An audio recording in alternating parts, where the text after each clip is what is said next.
Baru je landing dekat NKH. Hari ni Kak patut say kecek banyak disebabkan botol 100ml yang terbaru baru je landing dekat NKH. Botol ni bersaiz 101ml. Kalau awak grab sebotol, awak akan dapat dengan harga RM68. Tetapi istimewanya di NKH ni kita ada harga untuk borong, dan untuk botol yang bersaiz 101ml ni kalau awak borong 5 botol sahaja, awak akan dapat dengan harga RM46 sahaja sebotol. Tetapi kalau awak borong dengan kuantiti lagi banyak, macam biasalah NKH, awak akan dapat dengan harga lagi murah. Untuk botol yang bersaiz 101ml ni mempunyai reka bentuk petak dan mempunyai spray jenis press. Bila jenis press, perfume awak tu susahlah untuk leaking. Dan istimewanya untuk botol ni didatangi dengan cap warna gold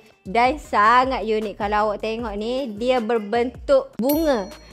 So kalau awak nak bagi hadiah ke, awak nak beli untuk diri sendiri ke, sangat-sangat dialukan. Untuk pilihan wangian pula, macam biasa di NKH kami available 800 jenis wangian, termasuk 40 wangian baru. Dan kalau awak borong 5 botol dengan harga RM46 sebotol, awak boleh sahaja ambil 5 wangian yang berlainan. Tak semestinya satu wangian sahaja. So kalau awak berminat untuk borong perfume terbaru daripada kami, datanglah ke NKH Perfume Maker, ataupun awak boleh sahaja tekan link di bio.